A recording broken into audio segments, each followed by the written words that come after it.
saudação fraternal a todos, que Jesus nos abençoe. Estamos com o tema de psicofonia. Palavra difícil, não é? Geralmente o povo estranha psicofonia, não estamos habituados. É a designação mais moderna para a mediunidade que permite a comunicação do espírito através do médium pela palavra falada. Via oral nós estamos recebendo então a manifestação do Espírito. Quando o Espírito aciona o corpo do médium e produz a fala. Psicofonia porque vem de psico, alma, e fono, som. Então seria o som que o Espírito produz. Mas Kardec tinha um nome bem mais simples, não é? Ele, como bom professor, didático, ele dizia mediunidade falante. Não, o Espírito não fala através do médium, é mediunidade falante. Mas modernamente, influência inclusive da obra através do Chico Xavier, André Luiz, não é? Então esta palavra psicofonia, que realmente é mais técnica, é mais moderna, mas para nós estamos sabendo que Kardec dizia mediunidade falante. O povo dizia também incorporação, mediunidade de incorporação. Mas nós estamos deixando de lado. Ainda muitas pessoas falam no movimento espírita, mas nós estamos deixando de lado, porque dá uma falsa ideia de que o espírito entra no corpo da pessoa. E não é isso que acontece, como daqui a pouco vamos ver, não é? Então, essa expressão incorporação não é a melhor.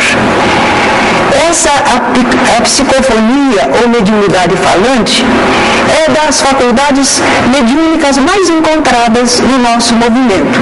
É a mais fácil, né? É a mais comum, nós sempre encontramos. Isso, aí tem se você quiser, depois continuamos.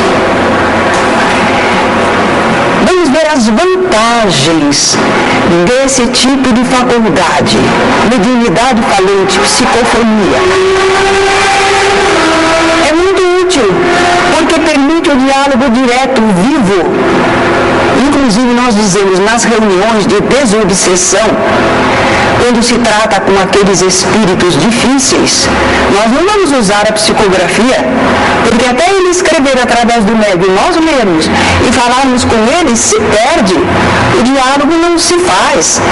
O diálogo vivo, ativo, dinâmico, nós fazemos com o médium, com o espírito através da mediunidade de psicofonia. E é interessante que o espírito falando através do médium, nós notamos também a diferença entre o espírito e o médium.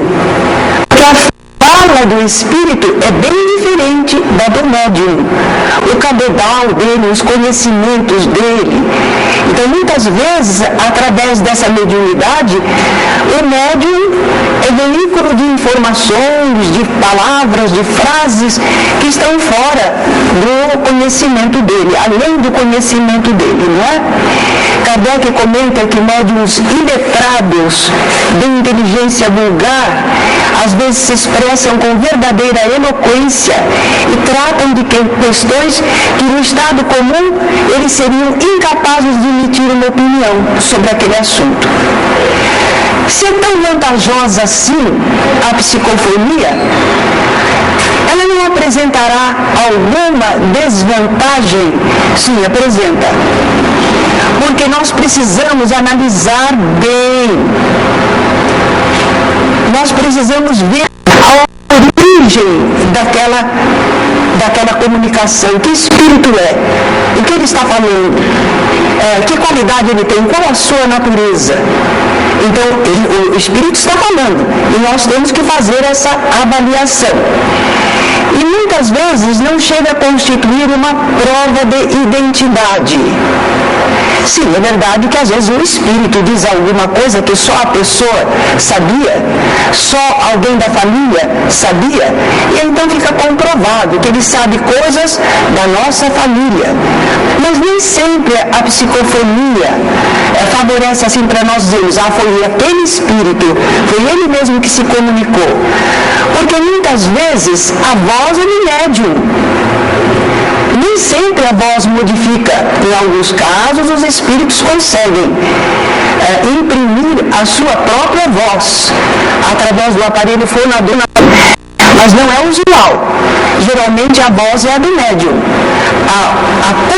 A produção, o pensamento, a ordem das palavras, o fraseado, isso aqui é do espírito, não é? Então isso não favorece muito comprovar a identificação do espírito que está se comunicando. E outra coisa, quantas vezes a gente conversa com pessoas aqui no mundo, não é? E queremos contar para outros o que aconteceu, o que a pessoa falou, nós temos dificuldade de lembrar tudo. Então, uma mensagem psicofônica, uma mensagem que o Espírito fala, nós estamos ouvindo. Mas para recompor depois, nós temos dificuldade. Bom, é verdade que atualmente nós temos gravador, não é? Grava a mensagem, mas nem todos os grupos espíritas têm esse cuidado de levar um gravador para gravar as mensagens. Então as pessoas às vezes não se recordavam direito do que o Espírito falou. E quando a gente tenta lembrar e não lembra direito, às vezes a gente deturpa o que foi falado. Ou a gente entendeu errado. O Espírito falou algo e nós completamos no pensamento. Não, mas não foi isso que ele falou. Então essa é uma desvantagem, a não ser que se grave. Tenhamos essa condição de gravar as mensagens. A comunicação em que o Espírito fala através do médium tem uma característica também especial. Nós podemos classificá-la como consciente, semiconsciente e inconsciente. Consciente é quando o médium sabe que está falando, o que está falando. É o tempo em que ele está falando, mas ele sabe o que é. Ele não ignora. Semiconsciente é quando ele sabe no comecinho e às vezes quando ele está voltando do transe, ele também ainda pega alguma coisa. Inconsciente é quando ele não lembra nada. Nós vamos examinar esses casos, não é? Esse maior ou menor grau de consciência é do cérebro, não é do médium em espírito. Como espírito, ele pode ter sempre a consciência completa, mas o cérebro ele não tem registro conforme o transe, porque é justamente a diferença de grau de consciência é conforme a exteriorização do seu perispírito. Nós somos espírito, revestidos de um corpo sutil, fluídico, que é o perispírito, e encarnados nós estamos ligados ao corpo, não é? Então, se o médium se um tanto, afasta-se um tanto perispiritualmente do corpo, vai dar os graus diferentes de consciência, semiconsciência e inconsciência. Então é o afastamento do perispírito. Isso, não é? É isto que causa a diferença de grau de consciência. O afastamento do perispírito, que pode ser maior ou menor. Isto agora eu vou falar longamente. Pode pedir, tirar. No livro de André Luiz, nos domínios da mediunidade, no capítulo 6, nós vamos ver um exemplo de psicofonia consciente. E eu então vou ter de ler para vocês a história todos, que vocês não estão com o livro aí. Vamos acompanhar a descrição que André Luiz faz. Desencarnado, um obsessor sem consciência da própria situação, vampirizava a mulher que ele amara em vida. A mulher se achava enfraquecida, perturbada, solicitou ajuda numa casa espírita. E o espírito foi ela foi trazida para receber tratamento. E o espírito também. Mas ele se sentia apavorado diante das realidades espirituais. Ele estava perturbado, ele não tinha bem noção. Agora a médium, Eugênia, mas eles vão tratar agora de Eugênia alma. Por quê? Porque ela está em espírito. Como é que ela se comportou? Ela, a médium. Eugênia alma afastou-se do corpo a apenas alguns centímetros. Quer dizer que a expansão perispiritual foi pequenina. E nesses casos, o espírito é difícil, o médium não se ausenta e pode retomar o próprio corpo se necessário. É a defesa dele, não é? Ele cede a casa, mas não totalmente. Então ele pode retomar. O visitante, o espírito, sentou-se rente a ela, inclinou-se sobre o corpo como se debruçando numa janela. Ele até dá o nome de enxertia neuropsíquica. Fios brilhantes ligavam a fronte perispiritual de Eugênia, da médium, da fronte perispiritual dela, uns fios brilhantes, ligados aonde? Ao cérebro da entidade, no corpo perispiritual dele, né? Emanado a médium pela corrente nervosa, o espírito apropriava-se do mundo sensório da médium. Ele conseguia enxergar e raciocinar com algum equilíbrio. É por isso que os espíritos são trazidos para se comunicar conosco. Alguns deles, eles dizem que a gente pergunta, você não ouve os espíritos que estão aí ao lado? Eles falam, mas eu não entendo, porque a onda mental, o modo, eles não estão acostumados. E quando eles se ligam ao médium, eles voltam a sentir segundo eles estavam acostumados no corpo. Então aí forma mais sentido para eles podem conversar, dialogar. Mas permanecia controlado pela médium. A médium está controlando o espírito, com a sua vontade, com a sua autoridade moral. Então o espírito queixava-se de cadeias, que ele estava preso. Ele não estava preso materialmente, fluidicamente, não. Ele estava preso pelo controle mental, moral da médium. Contenção cautelosa de Eugênia, que o comandava como enfermeira ao enfermo caprichoso. Quer dizer, ela está ajudando, mas não deixa ele fazer o que quer. Olha aí o controle do médium, né? O médium não é joguete dos espíritos, não. Só quando está descontrolado, quando não tem compreensão nenhuma, né? A médium conhecia as palavras que o espírito queria falar na formação. Os impulsos mentais dele lhe transmitiam repercutiam o pensamento. E a médium apreciava então as palavras e ela podia conter abusos. Veja que controle perfeito, né? O médium exerce. O médium deve permitir a livre manifestação do espírito até o ponto em que não colida com a harmonia necessária ao conjunto, inclusive dela com o espírito, né? Tem que ter uma harmonia. E a dignidade imprescindível ao recinto. Nós estamos numa reunião espiritual em nome de Deus. Não é uma conversa qualquer. Então o médium exerce esse controle. O médium esclarecido, educado, ele exerce esse controle. Eugênia não via conscientemente o espírito. Mas ela está em ligação com ele e não o vê? Não, ela sente a ele. A essência dele, a vibração dele, o pensamento dele, mas ela não o vê, não vê o perispírito dele. Por que não? Porque estava interessada em prestar bom auxílio e no esforço de preservar as próprias energias. Ela está ocupada naquele trabalho. Então ela não está olhando para ele perispiritualmente. mas sentia aflições, achaques, dor e excitação do espírito. Quer dizer, que ela sentia tudo dele, mas não estava olhando ele perispiritualmente. Não é?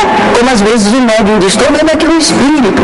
Não, ela não estava preocupada em observar ele perispiritualmente. Ela estava sentindo ele, o que ele fazia, o que ele vibrava. Ele registrava ali o sofrimento e o mal-estar. Eugênia estava habilitada a perceber que aquelas comoções e palavras não eram suas. Olha aí o problema do médium inconsciente, que às vezes ele sente e ele diz, será que sou eu? Acho que sou eu. Não, mas ela sabia perfeitamente que não era ela. Por isso o médium antes se prepara, verifica como é que eu estou. Estou tudo calmo, tudo. Agora começa a reunião, daí a pouco eu sinto dor, eu sinto a angústia, assim, isso não é meu. Então, essa médium era bem educada, esclarecida. Ela sabia que aquilo que ela começou a sentir não era dela, era do comunicante. Mas se a médium duvidasse disso, se ela dissesse, que é isso que eu estou sentindo, né? E ela reagisse, se ela fizesse isso, sua mente emitiria uma recusa, expulsando o comunicante e anulando preciosa oportunidade de serviço. Se a médium não quisesse, alguns médiums não gostam, né? Eu não gosto de receber espírito, não, né? Ele está comigo, não quero. Isso rejeita, recusa, e é uma excelente, preciosa oportunidade de serviço que fica perdida. Tá bem? Vamos ver o desenho que fizemos, baseado num livro de um companheiro. Vamos ver como é que fica então a situação. Tudo isso que André Luiz falou, olha lá, vai ser na consciente e também na semiconsciente. O espírito, o perispírito do médium, olha, vem aqui uma linha para o lado de cá. Quando ele se desdobra, quando ele se expande, quando ele se afasta um pouco do corpo. Aí está bem afastado, né? No caso de Eugênia, estava a alguns centímetros só. Muito bem, então está aqui o médium perispiritualmente, aqui no canto. E aquele lá atrás? Aquele é o espírito comunicante. O perispírito dele, né? Vai ele lá com o seu perispírito. Mas ele está ligado diretamente ao corpo do médium? Não, ele está ligado ao perispírito do médium. Certo? É a mediunidade consciente. Por isso o médium se antes que ele acione a fala, ele sabe o que ele quer falar. O médium pode controlar espíritos que querem fazer confusão, agressão, palavrões. O médium pode controlar, não é? Então ele tem perfeito controle, porque a ligação dele com o espírito é feita através do seu perispírito e não do seu corpo diretamente. Deu para entender até aí? Né? Ficou muito bom. Agora pode desligar que vamos adiante.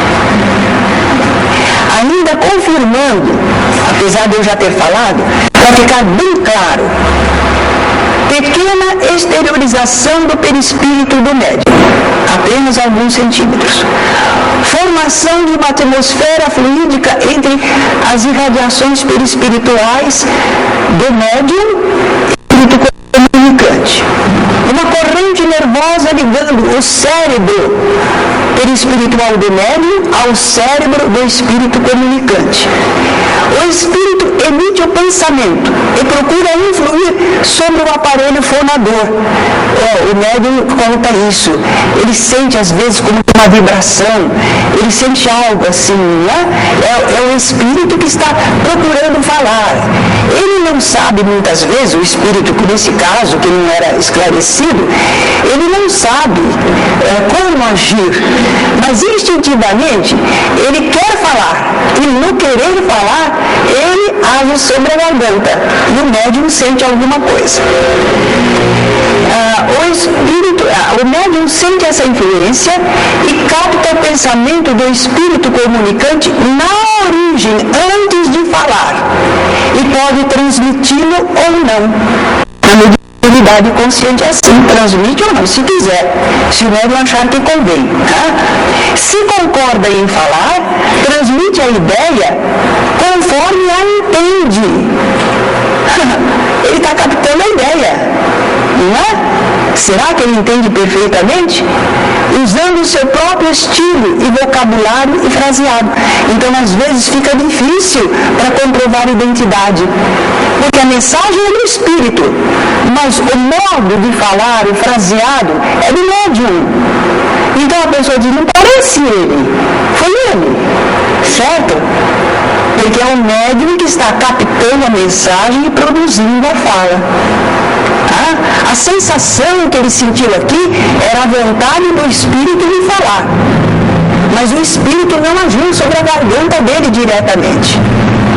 Foi só uma captação mental e produção sobre o corpo. Certo?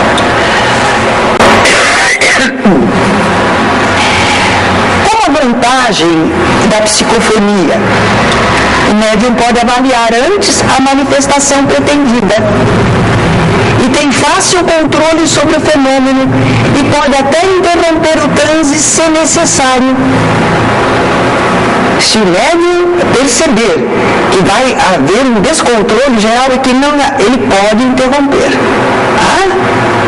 Ele não é joguete do espírito. Isso nós aprendemos com o apóstolo Paulo, né? Na primeira carta aos Coríntios, que é um mini livro dos médiuns, o apóstolo Paulo diz que os espíritos dos profetas estão sujeitos aos profetas. Quer dizer, o espírito que fala através do porta-voz, profeta é porta-voz, é o médium, o espírito dos profetas, o espírito que está falando através do profeta, ao profeta, ao médium. É claro? Imagine se a pessoa fica à mercê dos espíritos. Não, ela é dona de si mesma. Será que sempre é dona de si mesmo? Se não houver um problema de dependência dela para com o espírito, às vezes problemas de vida passada, ou de autoridade moral, lhe falta autoridade moral, ela tem desequilíbrios, então o espírito se assenhoreia. Aí a gente vê aqueles casos, né, de que o espírito faz o que quer através da pessoa, mas é porque a pessoa estava em desequilíbrio e em falha diante da lei divina. Senão, não consegue. Medianamente, não precisa ser santo nem perfeito, mas a criatura mediana, ela tem as suas naturais defesas, já está dentro da lei divina, né?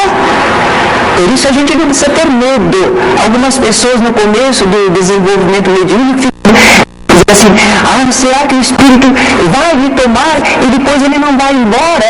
Ele me expulsa, fica ele vivendo? Isso não existe. Isso não existe. A nossa ligação com o corpo se deu na concepção.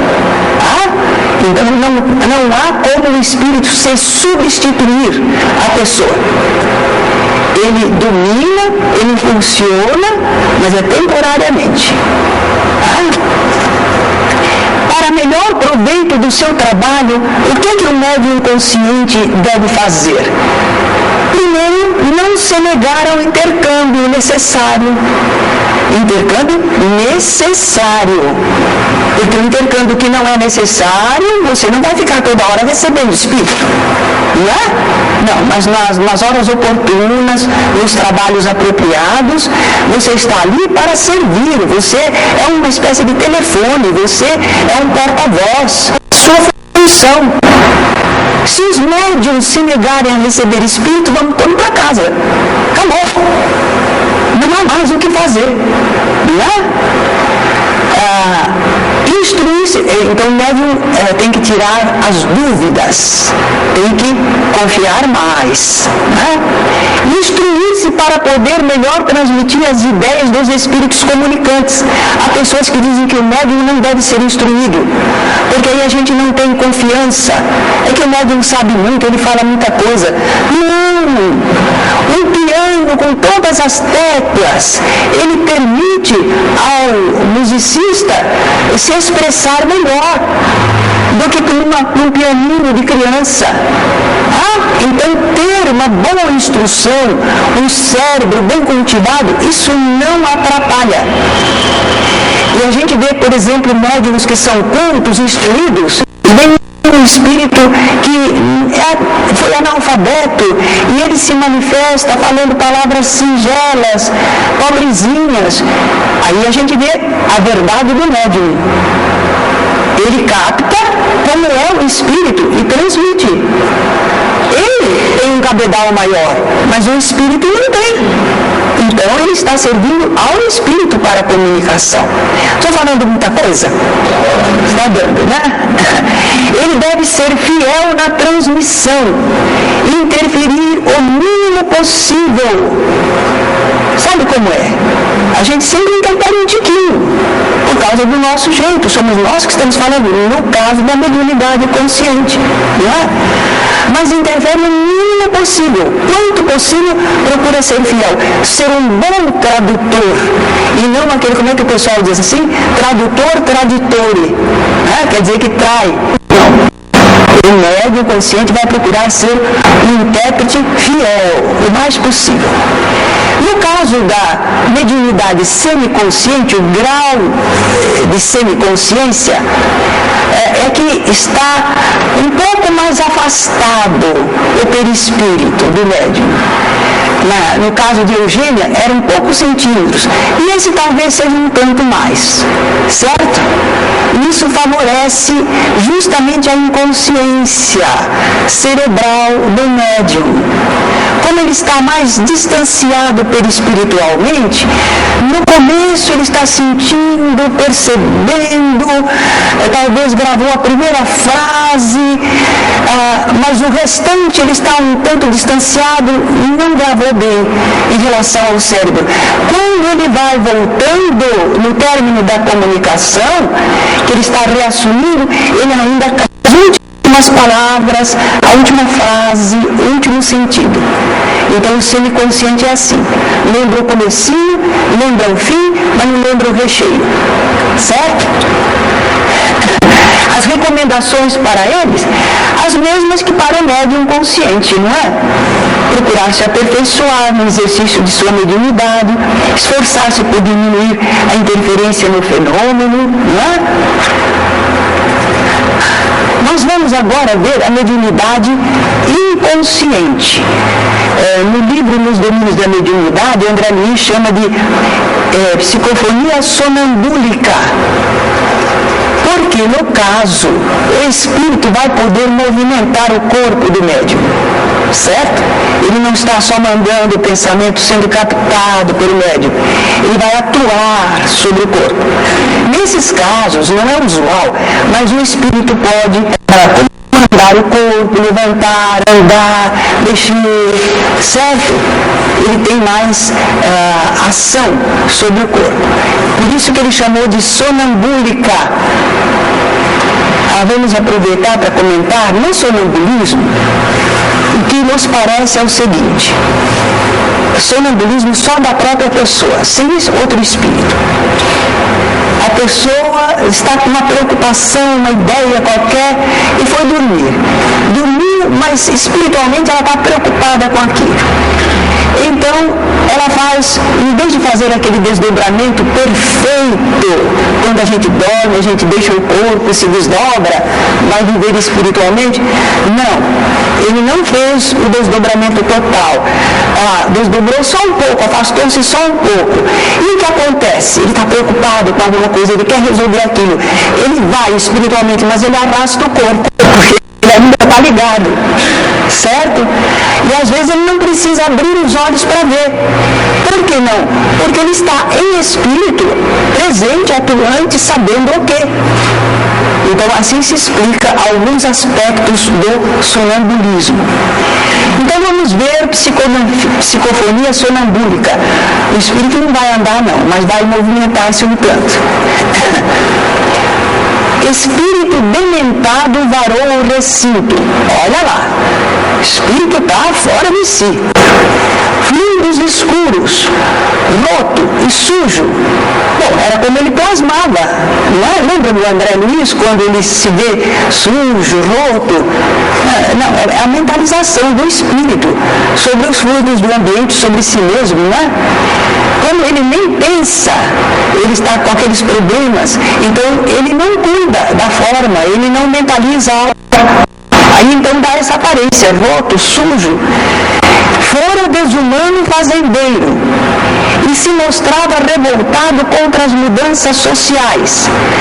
Gente, é verdade, de vez em quando manifesta-se um espírito que foi um fazendeiro, que foi dono de escravos, e ele não gosta das mudanças, engraçado, já está no plano espiritual, mas não está esclarecido. Então ele continua vendo do jeito dele. Ele não gosta das mudanças, ele acha que isso é injusto, que isso é uma coisa perturbante, isso desorganiza a sociedade.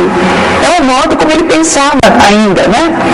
Sentia-se cego e acreditava-se atormentado pelos ex-escravos. Ele sentia-se cego porque ele não estava bem entrosado em relação à vida espiritual. Então, ele não conseguia perceber, não conseguia ver. Mas ele achava que ele estava atormentado por ex-escravos. Qual a médium que foi designada para recebê-lo? Uma médium de grandes méritos. Um médium que não tivesse tanta compreensão, teria medo daqueles fluidos de natureza deletéria.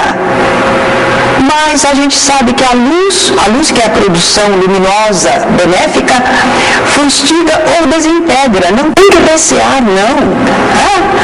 Mas para isso precisa ser uma pessoa, um médium, que tenha compreensão, que tenha bom preparo. Então os espíritos já escolhem entre as pessoas por qual médium deve se manifestar, né? Porque eles sabem que médium tem o controle necessário para isso. No caso foi Celina. A médium Celina desvencilhou o corpo físico. No físico ela adormeceu, ela deixou o corpo, estava como que dormindo. Com simpatia, ela espiritualmente ajudou o espírito a lhe senhorear o corpo. Ela ajudou o espírito a tomar contato com o corpo dela, comandar, Como atraído por vigoroso ímã, ele se arrojou sobre o corpo dela e ficou intensivamente ligado ao cérebro do corpo da médium. Interessante, ao cérebro do corpo da médium, não foi o cérebro perispiritual, não. A ligação não foi com o cérebro perispiritual da médium, foi com o cérebro físico da médium, Celina parecia uma mãezinha do hóspede infortunado, uma tutora devotada com serena confiança. Dela partiram fios que o envolviam inteiramente. A médium era passiva no exterior, estava lá, né? O espírito estava no exterior, parecia que ela era passiva, mas ela estava nas profundezas do seu ser ativíssima. Qualidades morais positivas impediam manifestação menos digna. O espírito sentia isso. Embora o comunicante pudesse se manifestar à vontade, sentia-se controlado pelo domínio moral da médium.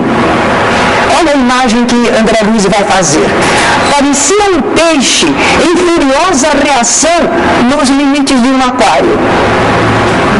Está se agitando, mas não sai do aquário, Os fluidos maus que projetava se diluíam na luz de Celina alma. Esse espírito, apesar de tudo, ele vai sentir-se melhor depois. Porque a médium está fazendo um trabalho de certa limpeza psíquica dele. Não está mudando ele, mas está melhorando o estado dele. Era uma enfermeira. Após o transe, se fosse preciso, Celina poderia se esforçar para recordar as palavras do visitante por seu intermédio. Se Celina fosse inferior ao comunicante e não pudesse se opor à ação dele, caberia aos mentores da casa se necessária a comunicação, fiscalizarem a manifestação do Espírito.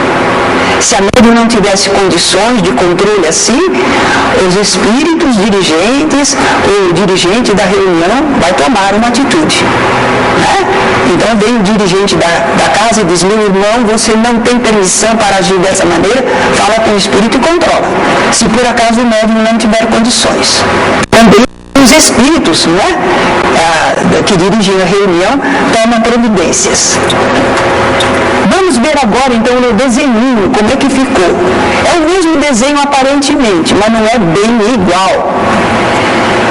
Olha, o espírito do médium está bem afastado. O espírito sofredor está lá e está ligado ao cérebro do médium, diretamente. Não é diferente? Certo? Por isso é que o médium normalmente não tem consciência, porque ele não está utilizando o cérebro, ele está agindo bem exteriorizado. Ah? Agora acho que deu para a gente compreender, não é? Por que é consciente e por que não é consciente. É consciente enquanto tem ainda a ligação, ele liga-se com o espírito, mas ele está com o seu cérebro. Nesse caso, consciente porque ele não está utilizando o cérebro, o médium não. Quem está utilizando o corpo é o espírito comunicante, certo? Mas ela, o espírito, não está inconsciente. A inconsciência é cerebral, não é espiritual. Celina, o espírito desdobrado, ele tem capacidades. Ele está vivo, está atuante, está autônomo, e ele, se quiser, ele pode forçar a lembrar, porque espiritualmente ele tem um registro, não tem no cérebro. Certo? Então essa médium tinha grandes qualidades, controle de si mesmo, né? Amor para com o semelhante, por isso ela foi escolhida. Sim.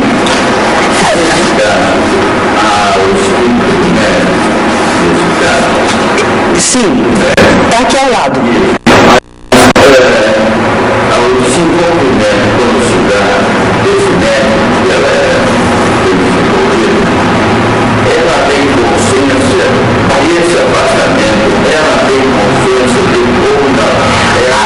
Às vezes ela vai fazer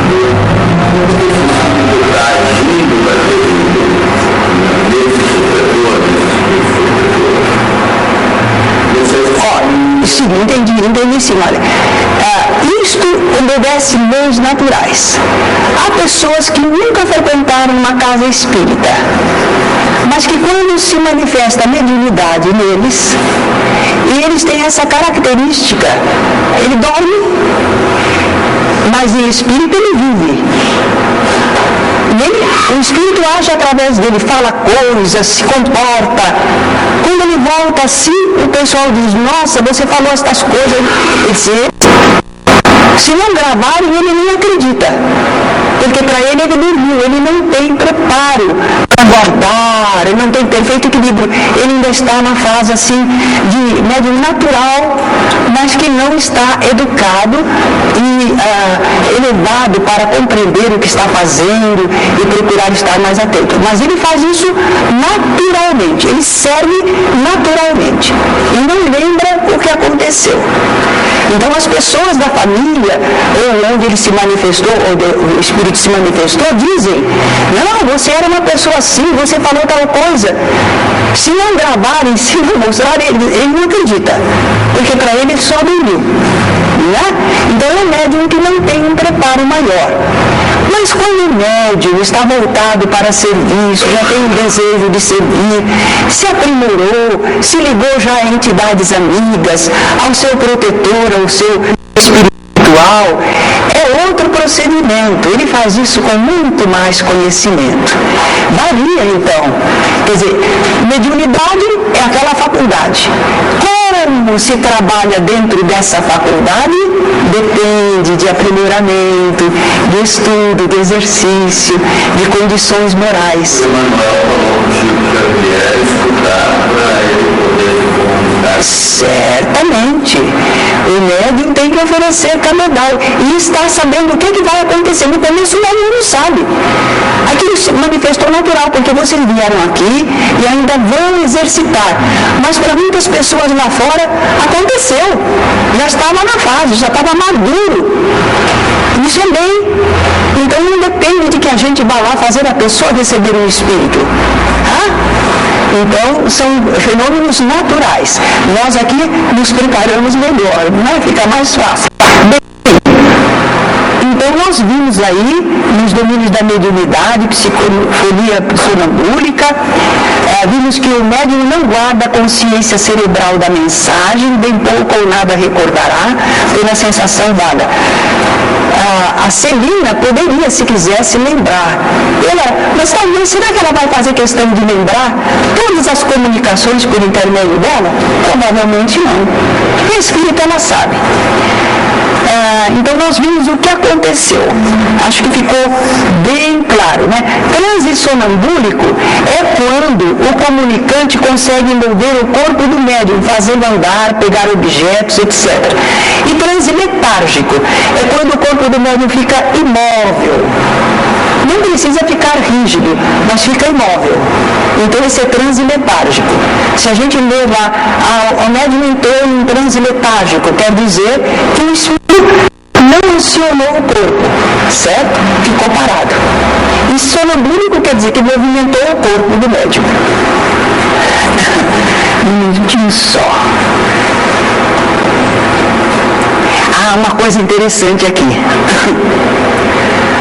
O médium, durante o transe inconsciente, ele pode fiscalizar a atuação do comunicante, ajudar se ele precisar, interromper o transe pelo seu próprio despertamento, em caso de perigo ou ação contra os seus princípios. Isso significa também o transe hipnótico, não é? Dizem que quando a pessoa é hipnotizada, se a sugestão do hipnotizador for para alguma coisa que contraria profundamente os seus princípios morais, a pessoa desperta. Certo? Se dá também nesse transe inconsciente, em caso de perigo ou ação contra os seus princípios.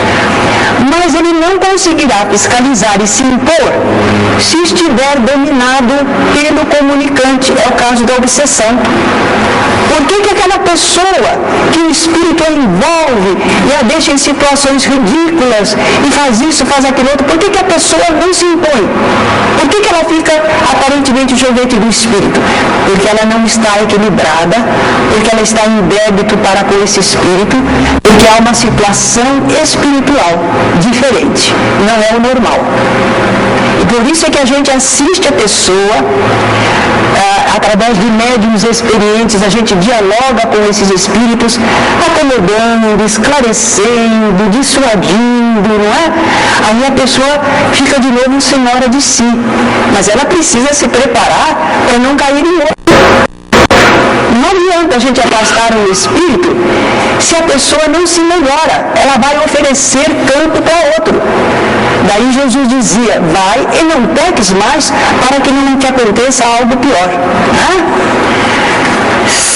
Se o comunicante lhe merecer plena confiança, porque a comunicação através do médium inconsciente não são só espíritos necessitados que vêm, pode vir um espírito amigo para uma grande mensagem, não é?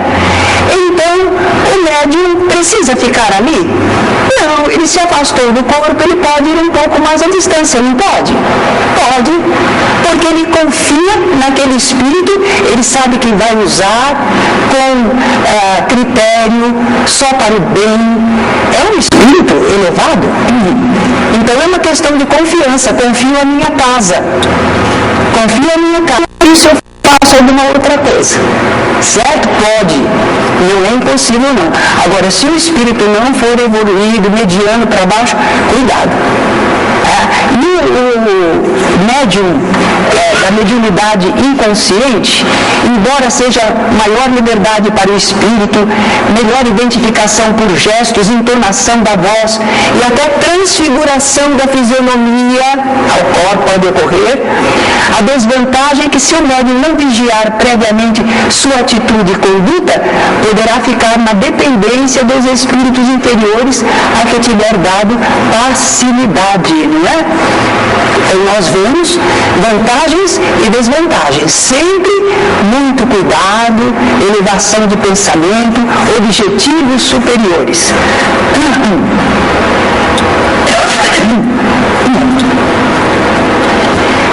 O médium de idade inconsciente, ele geralmente só se sente bem para trabalhar quando ele confia no grupo. Não é em qualquer lugar que ele se deixa entrar em transe. Não. Porque ele sabe que se ele estiver em transe, no grupo não tiver preparo e não for um grupo bom, ele pode ter problemas. Então ele não faz isso. Minha mãezinha era médium inconsciente no começo do seu trabalho. E ela então dizia, eu não tenho confiança, não é com qualquer grupo, não é em qualquer lugar, não. Porque ela sabia do que a que ela se expunha quando deixava a sua casa no grupo, porque o grupo está pensando, sentindo, vibrando, estabelecendo comunicações com espíritos. Que tipo de espíritos? Que situação? Aí não há controle, ela está à mercê.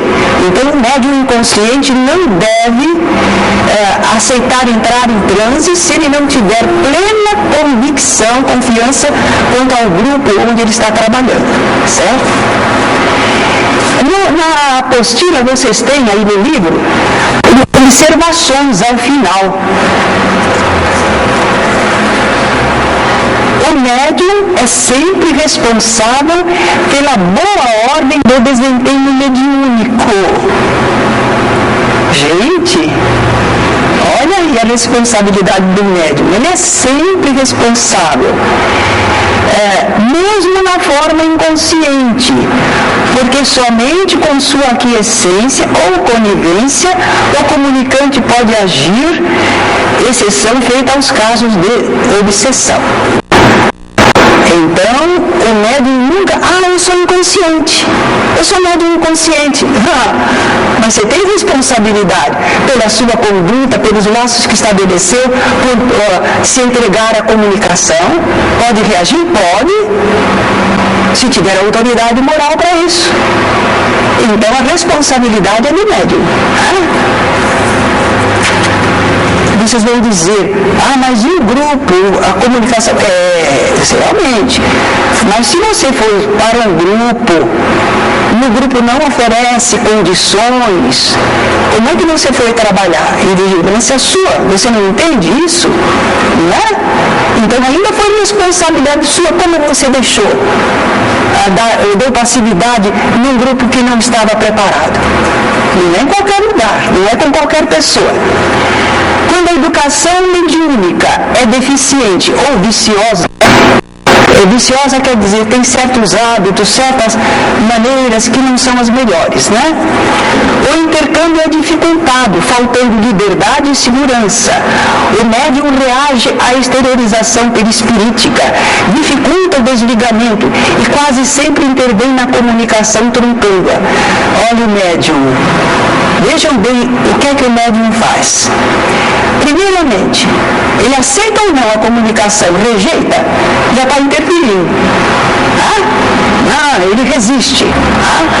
Mas além disso, às vezes ele sente que ele está perispiritualmente se expandindo. E que sensação dá? Dá a sensação que está subindo, dá a sensação que está ficando grande, dá a sensação que está se distanciando. E se o médium não tem compreensão, por isso que vocês têm esse segundo ano, é aprender essas coisas. Se ele não tem compreensão, ele diz, o que é que está acontecendo? Onde é que eu vou? Será que está? E isso atrapalha. Ele tem que saber que que ele está em segurança, vai voltar sim, que ele está só se desdobrando, né? Muito bem.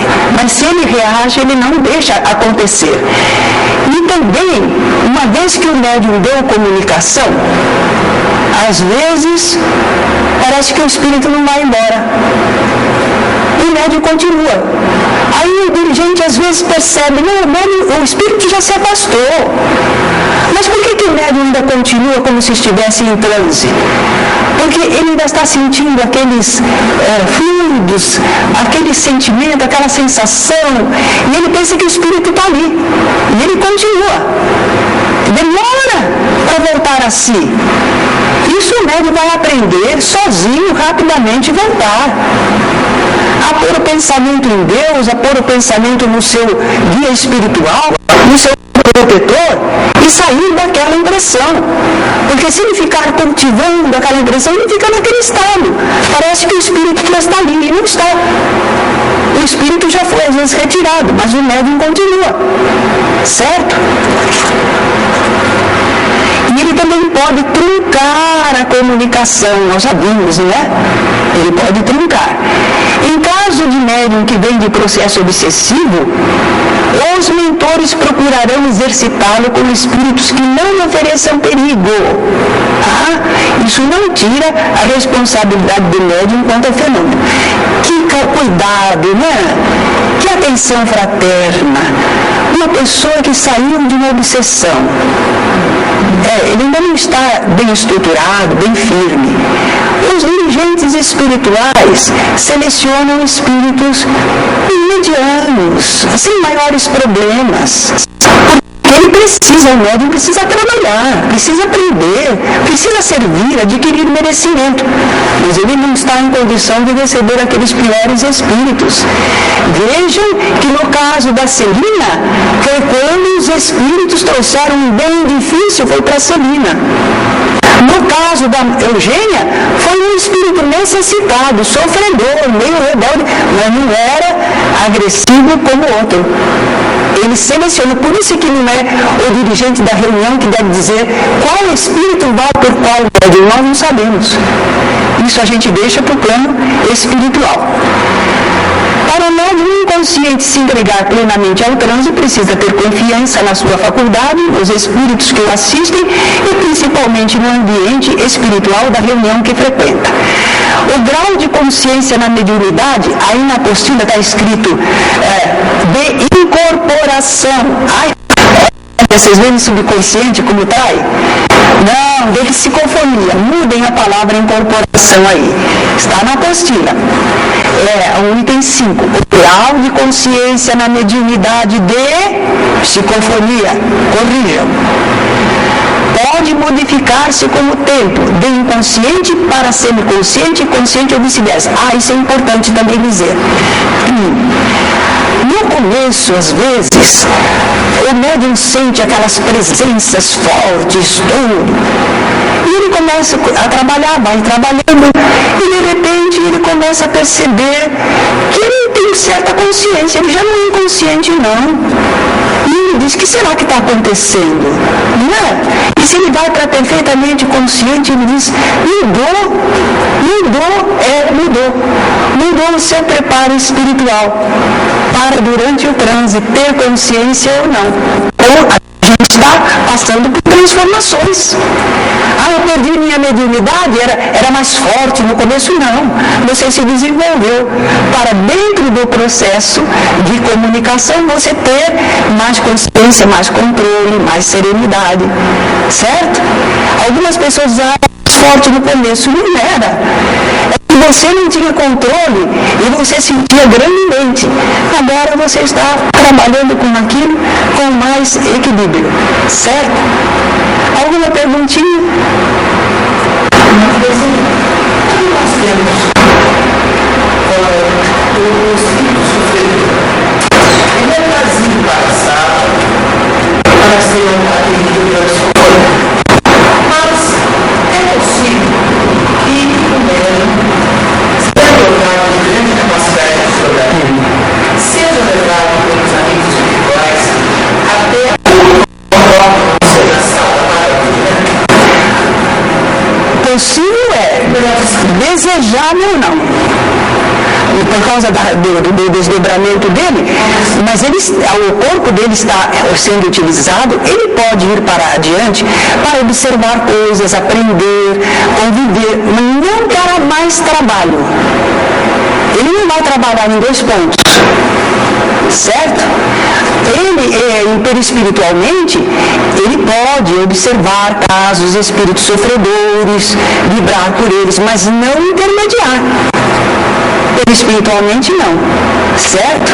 Não é o caso. Nem acho que os amigos espirituais fariam. Agora, ele pode observar, aprender muitas coisas. Muitas vezes ele vai depender do grau de capacidade dele. Às vezes até contar. Enquanto estava no transe, eu observei isso, aquilo outro, disseram isto, ele pode, mas é mais raro, sabe? É muito raro. Já o fato de ser um médium inconsciente com todo esse equilíbrio, já é muito para as nossas lides, pelo menos não temos notícia não. Nós temos notícia de pessoas que se desdobram, mas não estão em transe, não estão dando comunicação, se desdobram, vão à distância, observam coisas, ouvem, e às vezes de lá ainda transmitem através do corpo. Estamos indo para não sei quando aconteceu aquilo, está transmitido aqui no grupo. Essa é a mediunidade do desdobramento.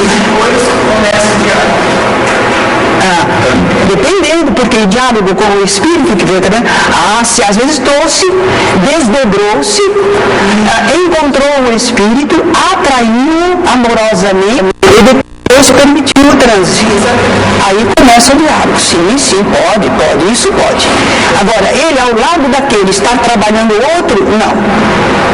Ele, quando ele se desdobra para ir buscar algum espírito, ele não está dando comunicação a outro. Não, ele está só em desdobramento. Não está em transe. Sim.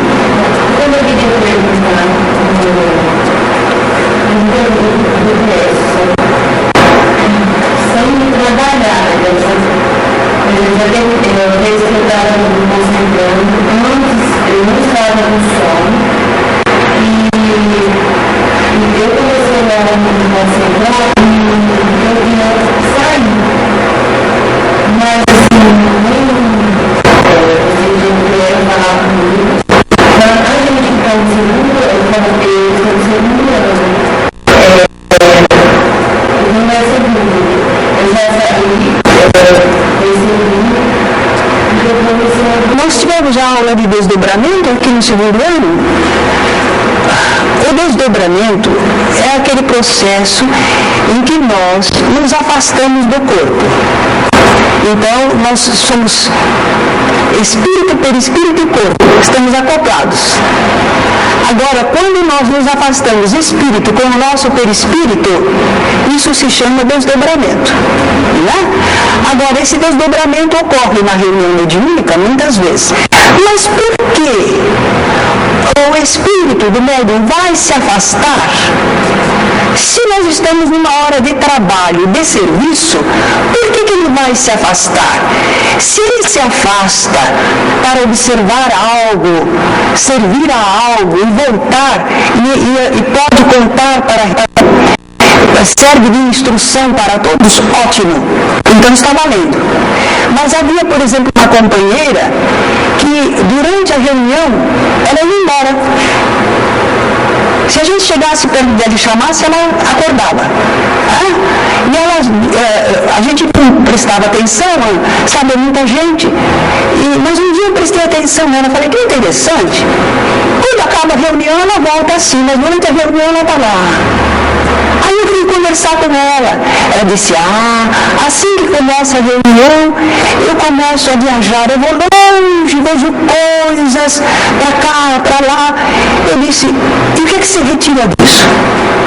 Qual é o aprendizado? Qual é o serviço? Não, eu só fico andando para lá, para cá. Não. Aí eu instruí. Quando você começar a se concentrar, e você começar a ver alguma coisa saindo, Você lembra do seu protetor espiritual e você pergunta: por que estou vendo isso? Que utilidade tem? Por que me trouxeram aqui? Aí você vai ter a resposta, e na próxima oportunidade ela fez. Lá foi ela, saindo do corpo, né? E ela viu uma casinha pobre no meio do mato. Ela não sabia o que estava vendo, aí ela lembrou de perguntar. E o amigo espiritual não respondeu em palavras, mas fez como que se ela se aproximasse, tinha alguém lá dentro da casa. Aquele alguém é que era para ser socorrido. Aí ela voltou com aquele alguém, certo? E o curioso é que não foi ela que serviu de intérprete para aquela pessoa que ela trouxe. Foi outro médium, mas ela serviu para atrair. Às vezes ela mesma serve de intermediário. Nesse caso, é útil o desdobramento, mas ficar passeando por aí não tem sentido. Não tem sentido.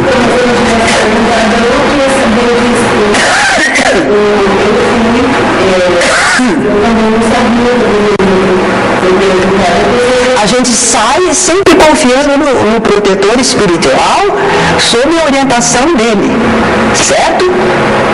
Senão você veio aqui à reunião, mas não participou dela. Só acorda no final, quando acende a luz você acorda. Não, isso não é o melhor.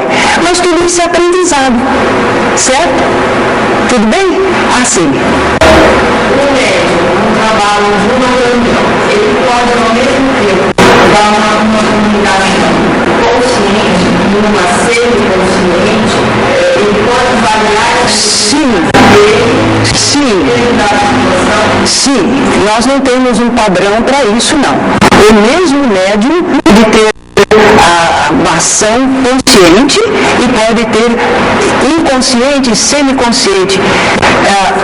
A maior parte das vezes, quando um médium é inconsciente, geralmente as comunicações através dele são, é a maioria.